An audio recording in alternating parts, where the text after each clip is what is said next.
তোমাকে কেন সে আর আগের মতো মিস করছে না?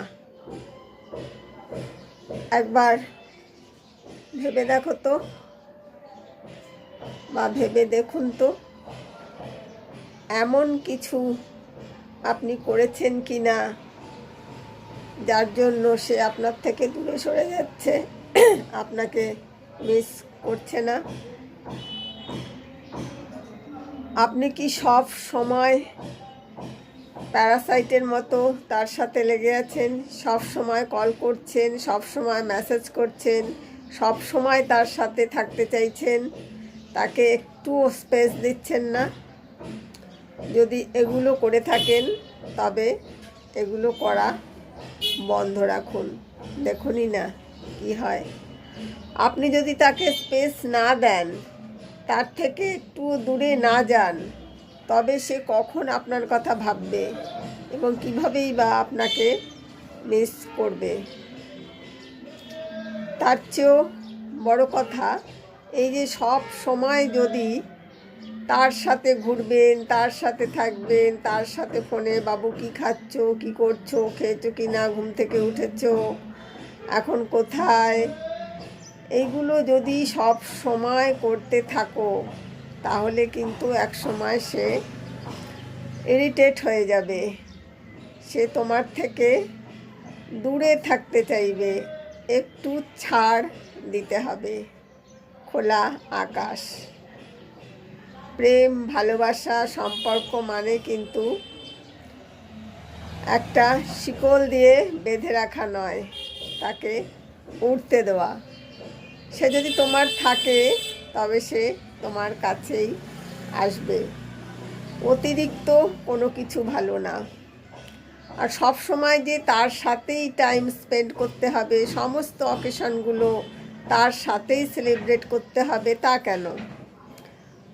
তোমার নিজস্ব একটা ফ্রেন্ড জোন তৈরি করো, ফ্যামিলি সার্কেল আছে, বা তারও বন্ধুবান্ধব আছে, সে তার বন্ধুদের সাথে এনজয় করুক, কিছু কিছু অকেশন সেলিব্রেট করুক, তুমি তোমার বন্ধুদের সাথে টাইম পাস করো, রেস্টুরেন্টে খেতে যাও, ঘোরো, মজা করো।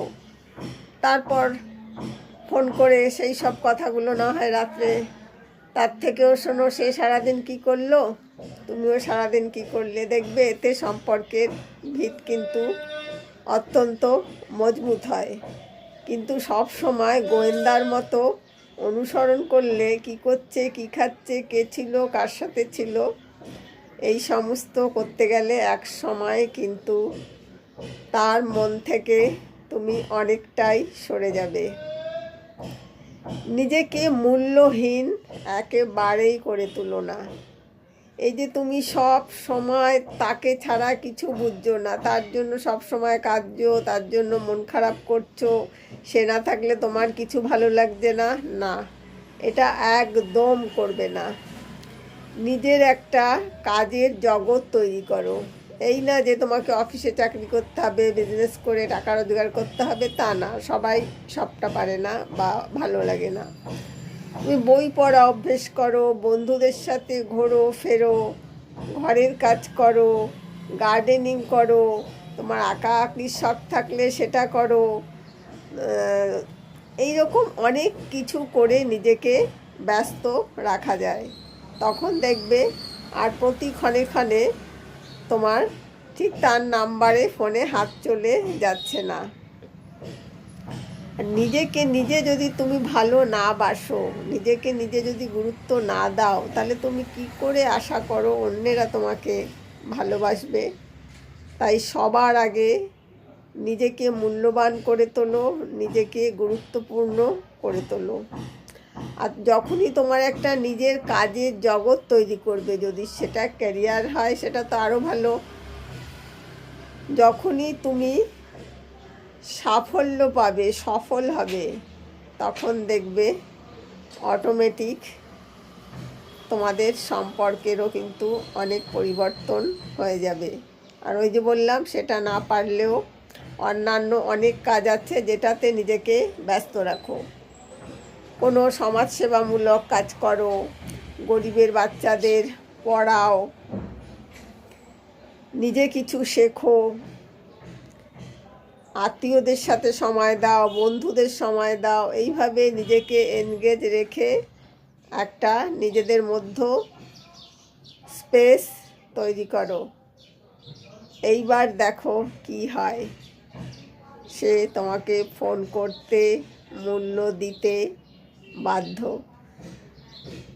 কারণ তখন তো তার মনে হবে তোমার কথা, যে আগে রোজ ফোন করতো, এখন কেন ফোন করছে না, এখন তো বেশ নিজের মতো আছে, নিজে আনন্দ করছে, সব সময় তো সব উৎসব সেলিব্রেশন করার জন্য আমার কাছে এসে কান্নাকাটি জোড়াজুড়ি করছে না। এইভাবেই তার কাছে তোমার গুরুত্ব বেড়ে যাবে। একটা স্বতন্ত্র মানুষ তুমি, তোমার একটা আলাদা ব্যক্তিত্ব আছে, সেইটাকে পরিস্ফুটিত করো।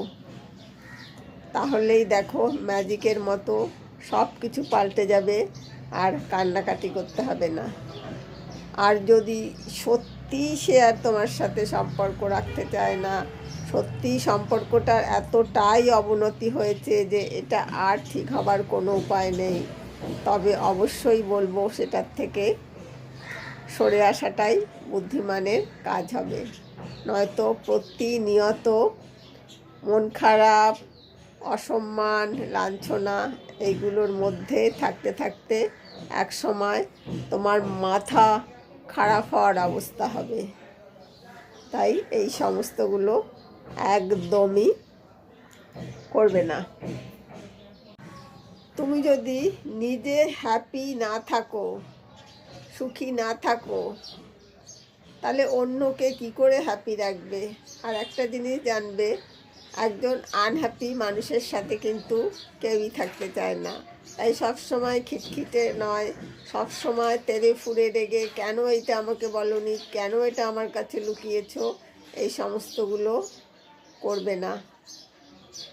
এরপর আবার আমি একটা নতুন ভিডিও নিয়ে আসব এই বিষয়ের উপর।